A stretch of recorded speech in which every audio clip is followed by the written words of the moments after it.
عظیم تر ہے میرا پیغمبر عظیم تر ہے. اعوذ باللہ من الشیطان الرجیم. بسم اللہ الرحمن الرحیم. اللہم صلی وسلم علی سیدنا و مولانا محمد وعلی آل سیدنا و مولانا محمد وبارک وسلم وصلی علیہ. ناظرین کرام السلام علیکم ورحمۃ اللہ. پروگرام میرا پیغمبر عظیم تر ہے کی آج کی نشست کے ساتھ آپ کی میزبان سلما خان آپ کا خیر مقدم کرتی ہے. ناظرین کرام، انسان جب زمین پر آباد کیا گیا تو اسے وہاں پر رہنے کا سلیقہ سکھانے کے لیے اور تمام سہولتوں سے فائدہ اٹھانے کے طریقے بتانے کے لیے تاریخ گواہ ہے کہ ہر دور میں کچھ رہنما اور رسول بھیجے گئے تاکہ یہ ان لوگوں کو اچھی زندگی گزارنے کے اسلوب سکھا سکیں. اور یقیناً صحت جو ہے وہ ایک بہت ضروری چیز ہے. اس حوالے سے بھی تربیت ہونی چاہیے تھی اور آگاہی حاصل کرتے رہنا چاہیے تھا. اسی چیز کو دین اسلام نے بہت زیادہ زور دیا ہے. اس چیز کے اوپر متعدد احادیث میں قرآن حکیم سے بھی یہ بات ثابت ہے. اور قرآن کیا فرماتا ہے طب اور حکمت کے حوالے سے؟ طب اور حکمت کا جو علم ہے اس کی اہمیت کو قرآن نے سورہ بقرہ میں ان الفاظ میں ارشاد فرمایا کہ ہم نے جسے حکمت عطا کی اسے خیر کثیر عطا کر دی. اور ایک اور مقام پر ارشاد باری تعالی ہے جو کہ حضرت ابراہیم علیہ السلام کی دعا بھی ہے. ان الفاظ میں اللہ کریم ارشاد فرماتا ہے کہ اے ہمارے رب، انہی میں سے ایک ایسا رسول بھیج دے جو ان پر تیری آیات کی تلاوت کرے اور انہیں کتاب اور حکمت کی تعلیم دے اور انہیں پاکیزہ کرے، کیونکہ تو ہی سب سے زیادہ بڑائی والا اور سب سے زیادہ حکمت والا ہے. اور ناظرین کرام، رسول اللہ صلی اللہ علیہ وآلہ وسلم کا اس حوالے سے کیا فرمان ہے؟ آپ فرماتے ہیں کہ میں حکمت کا شہر ہوں اور علی اس کا دروازہ ہے. آج ناظرین کرام اپنے پروگرام میرا پیغمبر عظیم پر ہے ہم بات کریں گے رسول اللہ صلی اللہ علیہ وآلہ وسلم بطور طبیب اعظم. اور اس موضوع پر بات کرنے کے لیے آج ہم نے اپنے پروگرام میں ایک مرتبہ پھر مدعو کیا ہے قاری بزرگ شاہ الازہری صاحب کو. پروگرام میں آپ کا خیر مقدم ہے. اور ناظرین کرام، پروگرام کی ابتدا میں نعت رسول مقبول کا سلسلہ چونکہ ہوا کرتا ہے اور اس مقصد کے لیے اپنے پروگرام میں ہم نے دعوت دی ہے محترمہ سحرش ایوب آوان صاحبہ کو. پروگرام میں آپ کا خیر مقدم ہے. میں ملتمس ہوں آپ سے کہ نذران عقیدت بحضور سرور کائنات صلی اللہ علیہ وآلہ وسلم پیش کریں.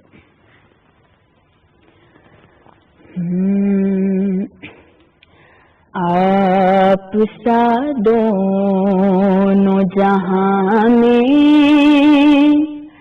نظر آیا ہی نہیں، آپ سا دونوں جہاں میں نظر آیا ہی نہیں، کیونکہ اللہ نے کوئی اور بنایا ہی نہیں، کیونکہ اللہ نے کوئی اور بنایا ہی نہیں.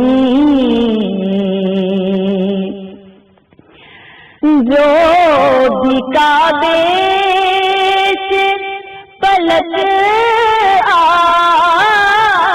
آئے مدینے نہ گئے،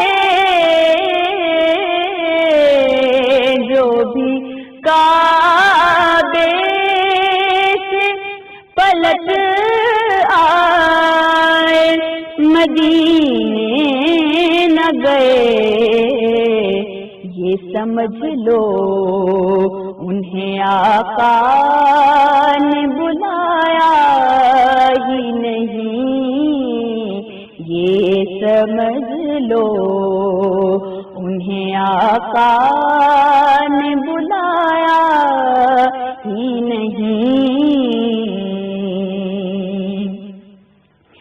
آپ نے جب سے نوازا ہے یا رسول اللہ، آپ نے جب سے نوازا ہے یا رسول اللہ، میں نے دامن کسی چوکھٹ پہ بچھایا ہی نہیں، میں نے دامن کسی چوکھٹ پہ بچھایا ہی نہیں،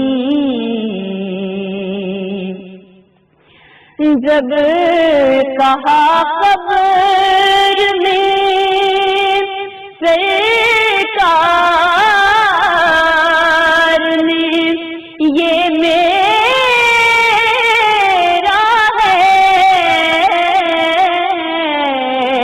جب کہا قبر میں سرکار نے یہ میرا ہے، تو فرشتوں نے مجھے ہاتھ لگایا ہی نہیں، تو فرشتوں نے مجھے ہاتھ لگایا ہی نہیں، آپ سا دونوں جہاں میں نظر آیا ہی نہیں، کیونکہ اللہ نے کوئی اور بنایا ہی نہیں۔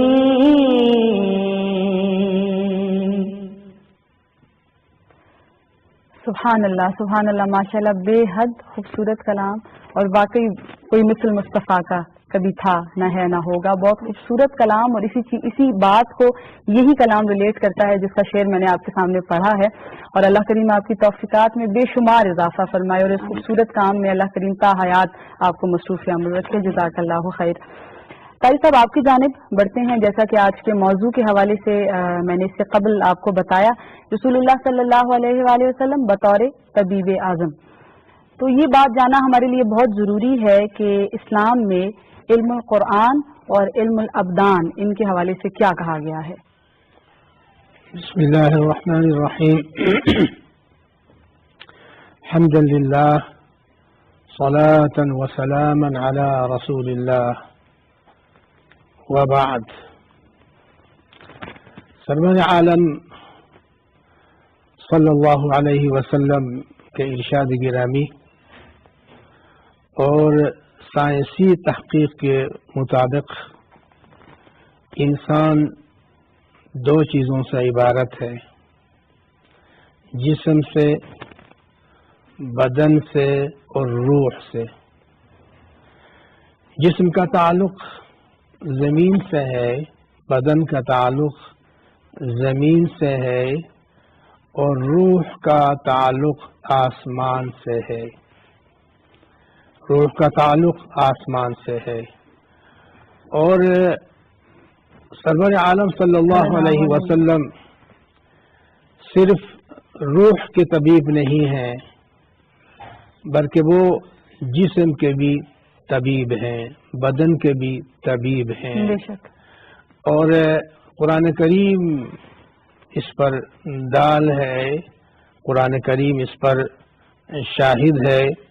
سرور عالم صلی اللہ علیہ وسلم کی حدیث جو اپنے یہاں نقل کی وہ ہے علم الادیان و علم الابدان، یعنی اللہ کے نبی نے فرمایا کہ علم کے بنیادی طور پر، اساسی طور پر دو شعبے ہیں، دو حیثیتیں ہیں۔ ایک حیثیت بدن کی ہے اور دوسری حیثیت دین کی ہے۔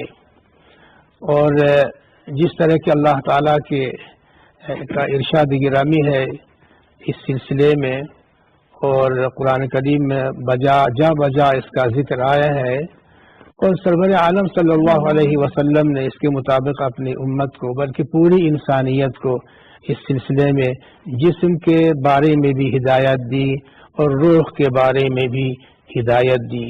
احادیث میں یہ سارے موجود ہیں.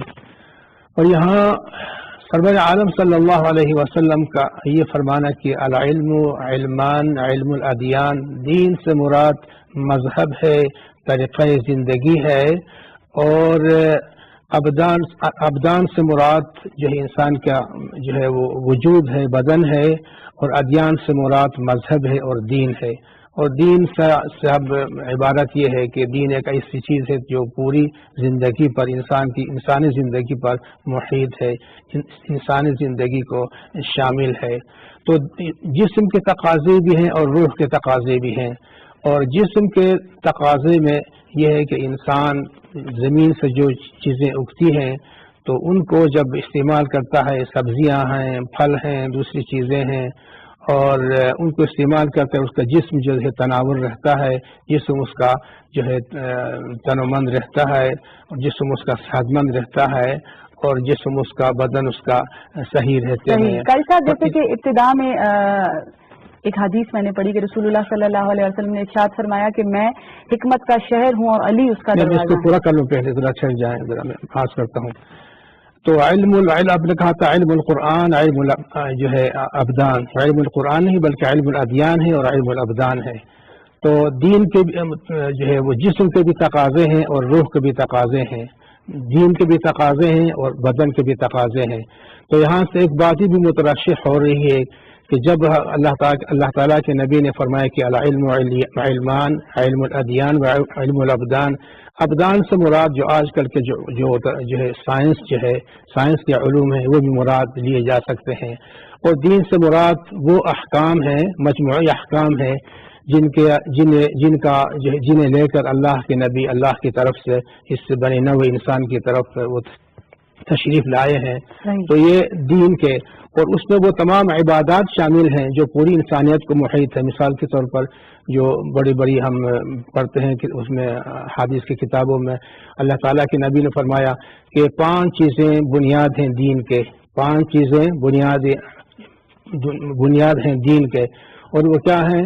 پہلا کلمہ طیبہ ہے، اور پھر نماز ہے، اور پھر زکوٰۃ ہے، اور یہ جو ہے تمام جو ہے صدقات و نفلی صدقات اور جو ہے فرضی صدقات. تو یہاں روح کے بارے میں اللہ تعالیٰ کے نبی نے یہ فرمایا کہ اس کو تو غالب رہے، روح کے جو تنومند صحت مندی ہے، تندرستی ہے، وہ بدن پر غالب رہے. تو پھر انسان جو ہے ایک صحیح انسان جو ہے بن سکتا ہے، صحیح جو ہے وہ رہنمائی اس کو مل سکتی ہے اللہ تعالیٰ کے فرمان سے. جی بالکل صحیح، بہت خوبصورت رہنمائی فرمائی آپ نے ماشاءاللہ.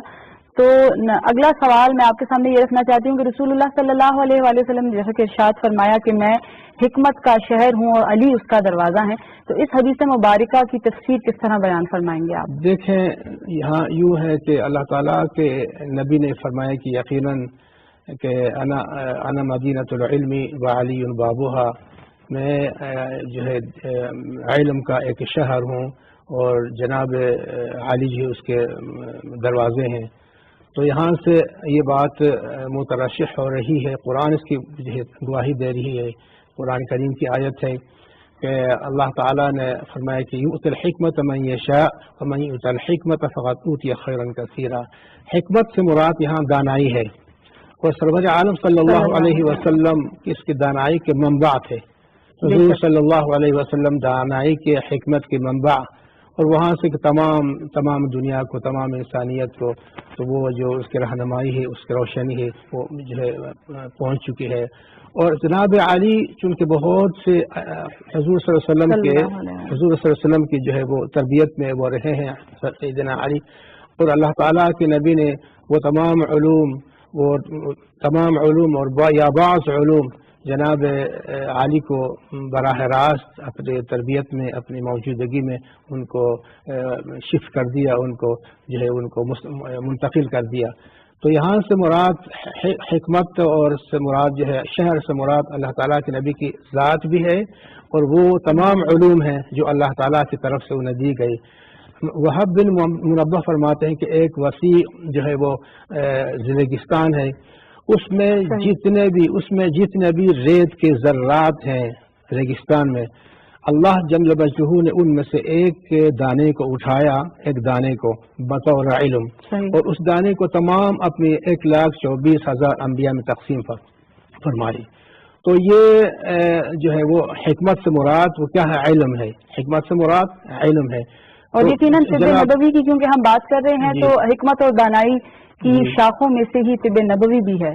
جی میں اس کو تھوڑا سا اور تفصیل ساز کروں تو جناب علی اس کے جو ہے دروازے ہیں، اور حضور صلی اللہ علیہ وسلم کیا ہیں؟ تو جناب وہب بن منبہ فرماتے ہیں کہ اس صحرا میں سے اس جتنے بھی ریت ہیں ان میں سے ایک دانہ اللہ کے نبی نے اٹھایا اور تمام انبیاء میں 1,24,000 انبیاء میں تقسیم فرمائے.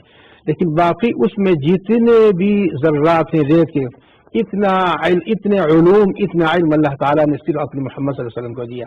تو اس کا جو ہے مفہوم حکمت کا، دانائی کا، اور جو ہے اس کا یہ ہے. اور جہاں تک جیسا کہ میں نے کہا جناب علی کا رضی اللہ تعالیٰ عنہ کا جو معیار ہے ان کے فہم کا، ان کی ادراک کا، اور یقیناً وہ بھی اسی اعتبار سے ہیں جس طرح کی نبی کریم صلی اللہ علیہ وسلم کو تربیت دی، ان کی تربیت میں رہے، ان کی مجلس میں رہے، اور ہر وقت ان کے پاس رہے. تو یہ ان کا دروازے کا جو مفہوم ہے. جی صحیح سبحان اللہ ماشاء اللہ. اچھا ہم دیکھتے ہیں کہ قرآن حکیم میں اور احادیث مبارکہ میں بہت ساری ایسی خوراکیں ہیں، بہت سارے ایسے پھل اور سبزیاں ہیں جس کے متعلق ہمیں بتایا گیا ہے کہ یہ صحت کے لیے کس طرح سے مفید ہیں. وہ کون سی چیزیں ہیں جو صحت کے لیے بہت ضروری ہیں؟ ہمیں جہاں تک حدیث کا تعلق ہے، حدیث میں ان چیزوں کا تعلق ہے تو اس میں احادیث میں جو ہے جزیات ملتی ہے. مثال کے طور پر حضور صلی اللہ علیہ وسلم کے پاس ایک صحابی آیا، ایک شخص آیا، اس نے کہا کہ یا رسول اللہ میرے بھائی کا پیٹ نرم ہو گیا ہے، میرے بھائی کا پیٹ نرم ہے اور وہ دست آ رہے ہیں لیکن وہ ٹھیک ہوتا نہیں. سرور عالم صلی اللہ علیہ وسلم نے یہ سن کر انہیں فرمایا کہ تم جا کے اس کو شہد پلاؤ. تو وہ چلا گیا. جانے کے بعد پھر دوسری بار پھر آیا، یا رسول اللہ ہم نے شہد تو پلایا لیکن جو ہے وہ جو ہے بند ہونے کے نام ہی نہیں لیتے. تو وہ حضور نے پھر فرمایا کہ اس کو شہد پلاؤ. تیسری بار پھر وہ آیا، آنے کے بعد پھر عرض کرنے لگے کہ یا رسول اللہ میرے بھائی جو ہے وہ اس کا حالت خراب ہے اور وہ جو ہے اس کا پیٹ جو ہے وہ صحیح نہیں ہو رہا ہے. تو سرور عالم سے فرمایا کہ تیسری بار بھی کہ تم اس کو شہد پلاؤ. وہ چوتھی بار آیا، آنے کے بعد پھر یہ تقاضا کیا تو اللہ کے نبی نے فرمایا کہ شہد میں اللہ تعالیٰ نے شفا رکھی ہے، اور تمہارے بھائی کا جو پیٹ ہے وہ جھوٹ بولتا ہے، اللہ تعالیٰ سچ کہتا ہے. بے شک. جاؤ پھر اس کو جو ہے وہ پلاؤ، شہد پلاؤ. تو اس کے بعد پھر جب دوسری بار 5ویں بار جب ملاقات ہوئی تو اس شخص نے کہا یا رسول اللہ میرا بھائی ٹھیک ہو گیا ہے، صحت مند ہو گیا ہے. تو اس طرح جو ہے وہ دوسرے بھی کافی سارے جو ہے جو علوم ہیں طب کے اس میں لکھے ہوئے ہیں. مثال کے طور پر یہ جو کھیرا ہے اس کے جو ہے خصوصیات، تو اس طرح دوسرے جو سبزیاں ہیں یا پھل ہیں، زیتون کے حوالے سے قرآنی آیات بھی موجود ہیں، پھر اسی طرح کلونجی کے حوالے سے. بالکل صحیح. قرآن کریم میں اس کا ذکر ہے تو اس کو جو ہے ایک زیتون کے جو درخت ہے اس کو ایک بابرکت درخت سے تشبیہ دی گئی ہے. تو سورہ جنت کے میوہ جات میں سے ہے زیتون. جی صحیح ہے.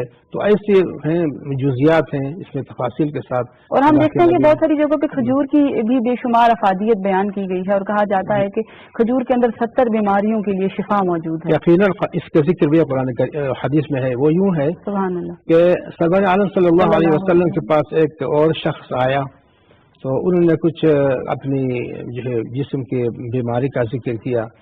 تو سرور عالم صلی اللہ علیہ وسلم نے فرمایا کہ تم جا کے کھجور خریدو، عجوہ کھجور وہ خریدو، اور مدینے میں فلان جگہ جو ایک حکیم ہے اس طبیب اس کے پاس چلے جاؤ. اور یہ طریقہ بھی بتا دیا، فرمایا کہ تم اس کو کہہ دو.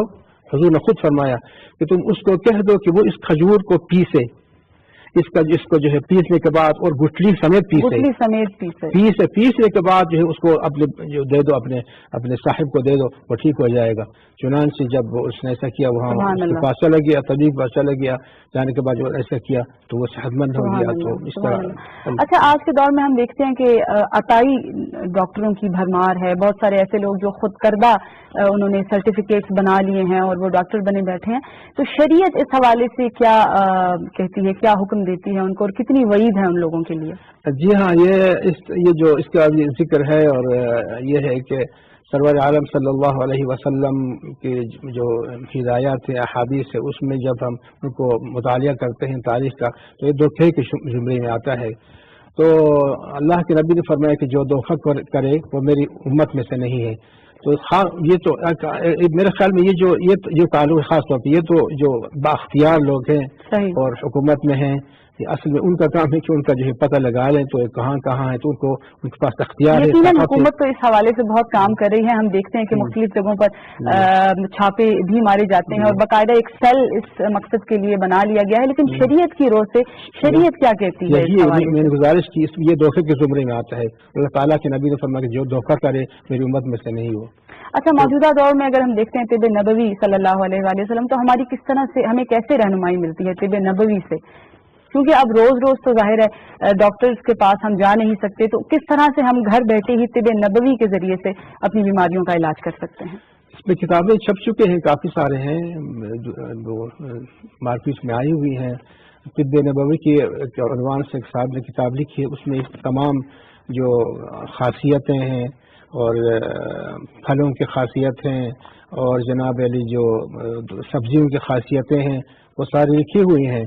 تو اگر ان کو ان سے جو ہے رہنمائی حاصل کی جا سکتی ہے، تو وہ سارے اساس، ان کا ماخذ اور اساس جو ہے وہ سارے اللہ تعالیٰ کے نبی کے رسول، نبی کے جو احادیث ہیں وہ ہیں، اور سرور عالم صلی اللہ علیہ وسلم نے خود ان کو ہدایت فرمائی اس طرح، تو وہ اس میں جو ہے سامنے آ سکتی ہیں۔ اور اس سے اچھا، یہ تو ہم بات کر رہے تھے جسمانی حوالے سے، ہم بات کر رہے تھے طب نبوی کی، اگر ہم روحانی سائٹ پر آ جاتے ہیں، روحانی حوالے سے ہم بات کرتے ہیں یا اخلاقی حوالے سے ہم بات کرتے ہیں، تو اس میں طب نبوی کس طرح سے ہماری دلوں کی سختی کو مٹانے کے کام آتا ہے؟ دیکھیے، اخلاق کا تعلق ایک مستقل شعبہ ہے، اور جہاں پر طب کا تعلق مستقل شعبہ ہے، اور یہ بھی اس کا بھی اخلاق کے اعتبار سے بھی اور طب کے اعتبار سے، صحت اور تندرستی کے اعتبار سے یہ بھی حدیث میں موجود ہے، اور حدیث میں اس میں ہدایت ملتی ہے۔ ان کا اگر ہم پڑھیں تو اس سے بھی ہمیں رہنمائی مل سکتی ہے۔ اور جہاں تک اخلاق کا تعلق ہے، وہ بھی ایک معاشرے کے لیے ایک اہم چیز ہے، اور سرور عالم علیہ وسلم فرمایا کہ الابتسام، اخلاق کے حوالے سے الابتسام علی وجہ المسلم صدقہ، خندہ پیشانی کے ساتھ، اخلاق کے ساتھ اگر کسی سے انسان جو ہم کلام ہو، فرمایا کہ یہ بھی ایک صدقہ ہے۔ تو اخلاق کا معاشرے کے ساتھ اور انسان کے ساتھ اس کے معاشرے کو سنوارنے میں اور اس میں بڑا دخل ہے اخلاق کو، اور اخلاق نبوی میں یہ ساری چیزیں موجود ہیں، ان کی ہدایت ہمیں ملتی ہے ان سے کہ اخلاق کو جو انسان کا، اور پھر فرمایا گیا کہ اخلاق انسانیت کی جو بنیاد ہے، ایک جگہ فرمایا گیا کہ انسانیت کی جو بنیاد ہے وہ اخلاق ہے، اور میں اخلاق کی تکمیل کے لیے میں بھیجا گیا ہوں۔ اللہ کے نبی نے فرمایا ان اتمم مکارم الاخلاق، میں اس لیے بھیجا گیا ہوں، بعثت میں اس لیے ہوئی ہے کہ میں مکارم اخلاق کی تکمیل کروں، تو اس لیے میں بھیجا گیا ہوں۔ تو اخلاق کو بھی اس معاشرت میں بڑا مقام ہے، اور اس کا فالو کرنا بہت ضروری ہے۔ اچھا قاری صاحب، طب نبوی صلی اللہ علیہ وآلہ وسلم، کیونکہ ہم دیکھتے ہیں کہ موجودہ دور میں ہر ایک علم کو سیکھنے کے لیے ایک شعبہ قائم کر دیا گیا ہے اور اس کی تربیت کے حوالے سے بہت کام کیا جا رہا ہے، تو کیا عہد نبوی میں بھی اس طرح کا کوئی سیل یا کوئی ڈپارٹمنٹ یا کوئی ادارہ قائم کیا گیا تھا جس سے لوگوں کو اس حوالے سے تعلیم دی جا سکے اور لوگوں کو تیار کیا جا سکے؟ میرے خیس وہ تو سائنس کا دور نہیں تھا، اور حضور صلی اللہ علیہ وسلم جو ارشاد فرمایا کرتے تھے اس میں اخلاق کا مادہ بھی ہوتا تھا، اس کی تبلیغ بھی ہوتی تھی، اور صحت کی تبلیغ بھی ہوتی تھی، روح کی تبلیغ بھی ہوتی تھی، بدن کی تبلیغ بھی ہوتی تھی۔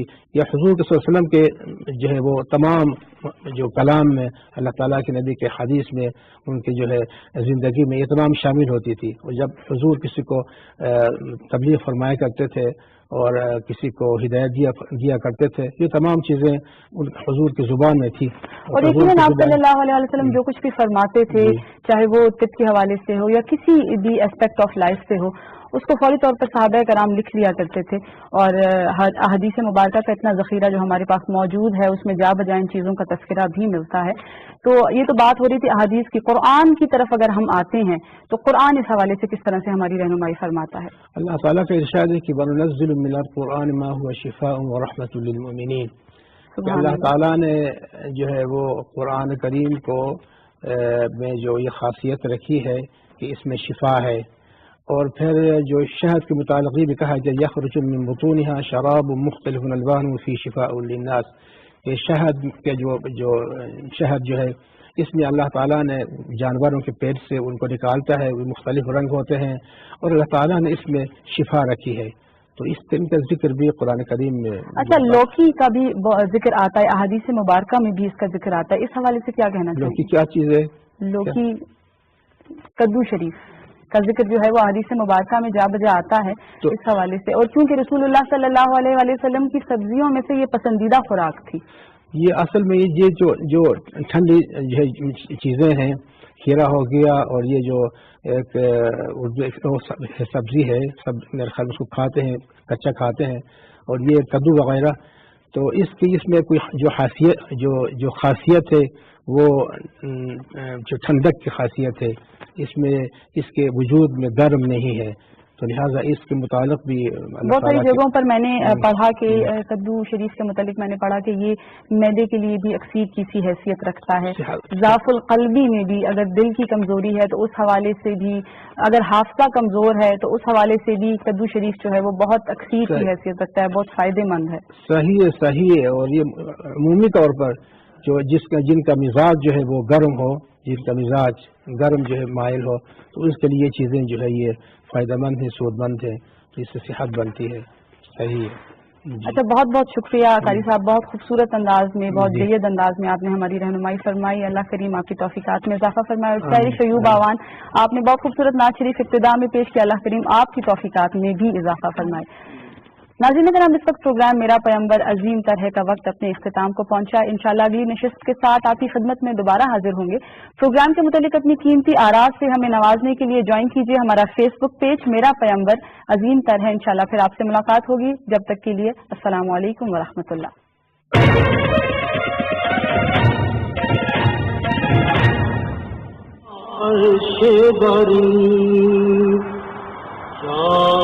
رحمت للعالمین، یا رحمت للعالمین۔